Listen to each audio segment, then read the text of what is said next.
हमें खित्ते में ईरान को एतमाद में लेना होगा। ईरान के साथ खड़े हैं और पाकिस्तान को खुलकर खड़ा हो जाना चाहिए। खुलकर अहले गजा के साथ, फिलिस्तीनियों के साथ खड़े हो जाना चाहिए।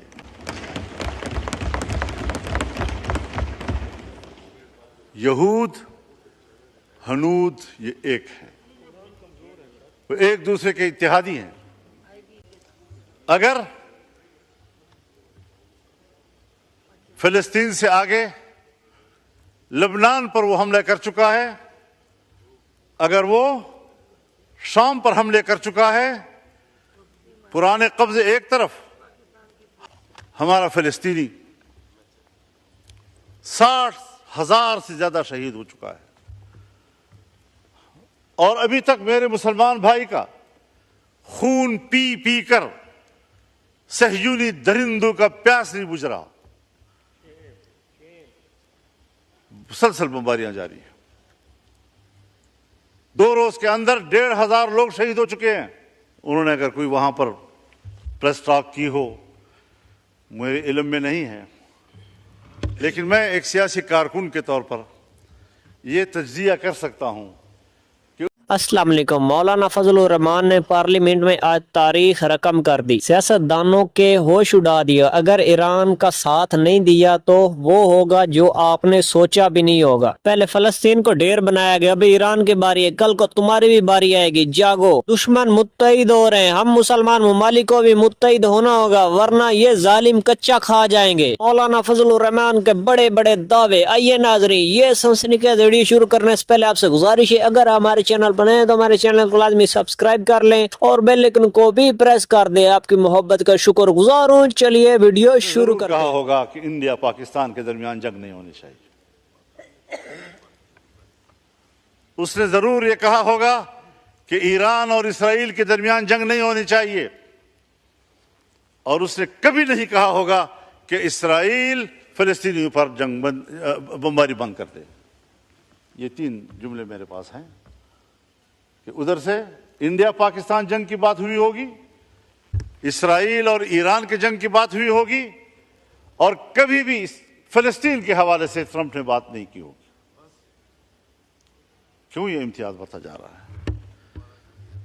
जहां पर सहयूनी मरता है, जहां पर मोदी मरता है, इससे तो उनको तकलीफ हो रही है, लेकिन अगर एक गरीब मुसलमान, गैर मुसल्लह मुसलमान, छोटे छोटे बच्चे, खवातीन, बूढ़े बुजुर्ग, उनका खून बह रहा है, पूरा शहर मलबे का ढेर बन गया है, इसका किसी को एहसास नहीं है।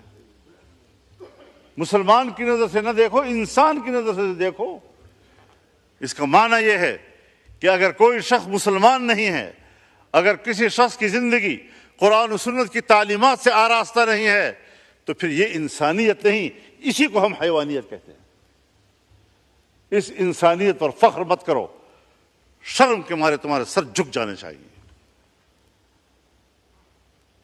इसको इंसानियत कहते हैं। पाकिस्तान इस्लामी दुनिया का बड़ा मुल्क है। पाकिस्तान इस्लामी दुनिया का मुअस्सर मुल्क है। पाकिस्तान इस्लामी दुनिया का ताकतवर दिफाई कुव्वत है। पाकिस्तान इस्लामी दुनिया का एटमी ताकत है। पाकिस्तान के अंदर वो तमाम सलाहियतें मौजूद हैं कि वो उम्मत मुस्लिमा की क़ियादत करे।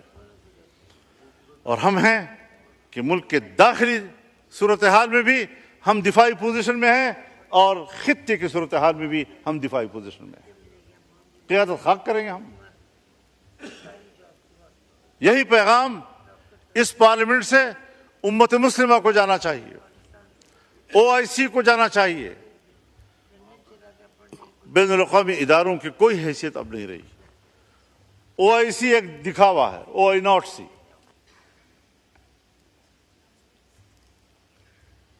सलामती काउंसिल 5 बड़े ममालिक, तरक्की याफ्ता ममालिक की मोनोपोली है। पूरा अक़वाम मुत्तहिदा और जनरल असम्बली अमेरिका की लोंडी है। जब वो चाहें हमारी सियासत पर भी कब्जा कर लें हमसे कानून साजी का हक भी छीन लें, हम उनके दबाव पर कानून साजियाँ करते रहें, मईशत उनके ख्वाहिशात के ताबे करें।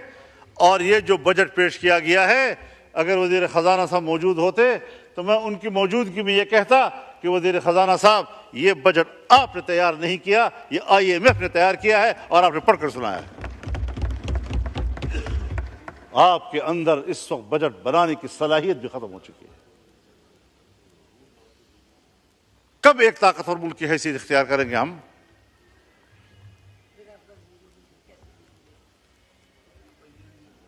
ईरान अगर इसराइल को जवाब दे रहा है तो ईरान के हाथ रोके जाते हैं। अगर पाकिस्तान इंडिया को जवाब देता है तो पाकिस्तान के हाथ रोके जाते हैं। लेकिन अगर वो मुसलमानों का कत्लेआम कर रहा है तो उनको खुली छुट्टी दी जाती है। हिंदुस्तान के मुसलमान का कत्लेआम हुआ इसी मोदी के हाथों। ये मुस्लिम दुश्मन। और मैं एक बात और कहना चाहता हूं दोस्तों से माजरत के साथ कि इसको पाक इंडिया जंग न कहा जाए, ये पाक मोदी जंग थी। क्योंकि पाकिस्तान मुत्तहिद था और हिंदुस्तान की हुकूमत को हिंदुस्तान में कोई ताईद हासिल नहीं थी।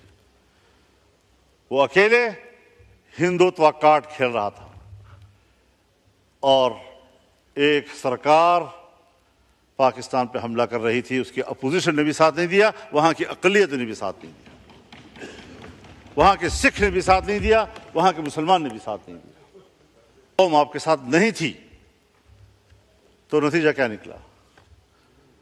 आज आप लड़े और कौम आपके साथ थी तो नतीजा क्या सामने आए? लेकिन हमें खित्ते की सियासत में उसके अच्छे नतायज हासिल करने की स्ट्रेटेजी बनानी होगी, सोच समझ कर बनानी होगी। हमें खित्ते में ईरान को एतमाद में लेना होगा। हम ईरान के साथ खड़े हैं और पाकिस्तान को खुलकर खड़ा हो जाना चाहिए।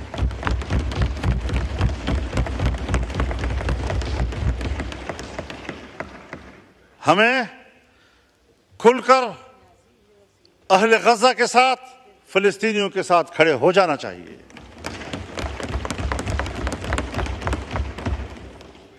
यहूद हनूद ये एक है, वो एक दूसरे के इत्तेहादी हैं।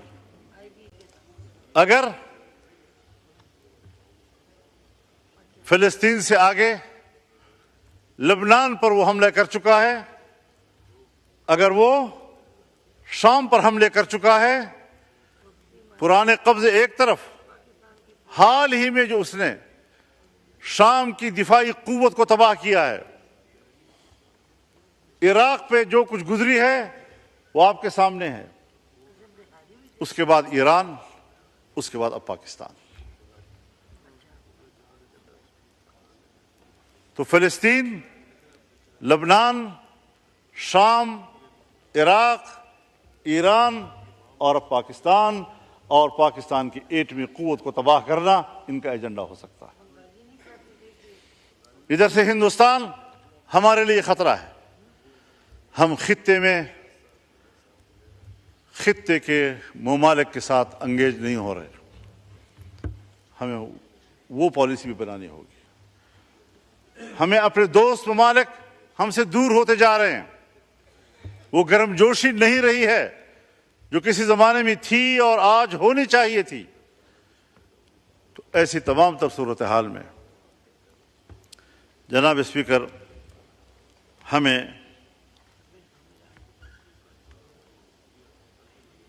गौर करना होगा अपनी पॉलिसी। नाजरीन, आपने मौलाना फजलुर रहमान की तकरीर सुनी। नाजरीन, मौलाना फजलुर रहमान से इख्तिलाफ अपनी जगह है, पर जो मौलाना फजलुर रहमान साहब कह रहे हैं ये बिल्कुल सच है। पहले फलस्तीन पर हमला किया गया, अभी ईरान की बारी है, कल को हमारी भी बारी आएगी। इसीलिए हमारे जितने भी मुसलमान ममालिक उनको सोचना चाहिए, मुत्तहिद होने की जरूरत है। नाजरीन, इसके अलावा मुसलमान ममालिक को सोचना चाहिए कैसे ये आग लगी है, सबके घरों को जला रही है। नाजरीन, जितने भी ममालिक है हमारे मुसलमानों के, उसमें वैध जो एटमी ताकत है वो पाकिस्तान है। पाकिस्तान को इन सब मुल्कों को लीड करना चाहिए, उनके साथ बात करके मुत्तहिद करना चाहिए, उनको समझाना चाहिए, सारी सूरत हाल से उनको आगाह करना चाहिए। अल्लाह के सब लोगों को इस सूरत हाल का पता भी है। नाजरीन, तब तक कोई भी मुल्क कुछ नहीं करेगा, किसी का भी साथ नहीं देगा, तब तक वो ही चीज उसके ऊपर ना हो। इसके अलावा अल्लाह ना करे अगला हदफ इसराइल का पाकिस्तान हो। पाकिस्तान को चाहिए, नाजरीन मौजूदा हुकूमत को चाहिए इस पूरे मामले को सीरियस लेने की जरूरत है। जैसा कि आपको पता, पाकिस्तान के पहले भी बहुत दुश्मन है। सबसे बड़ा जो दुश्मन है वो इंडिया है। उसके अलावा एक और भी दुश्मन हमने पा लिया है, वो अफगानिस्तान की शक्ल में। जैसा कि आपको पता है, अफगानिस्तान भी पाकिस्तान का दुश्मन बना हुआ है। वो भी दुश्मनों के इशारे पे चल रहा है। हालांकि वो कहते हैं हम मुसलमान हैं। ओ भाई, आप किस चीज के मुसलमान हो? मुसलमानों के खिलाफ जंग कर रहे हो काफरों के साथ मिलके। लेकिन हम भी चाहते हैं खित्ते में अमन रहे। बाकी जो सूरत हाल चल रही है, इससे नहीं लग रहा अमन कायम होगा।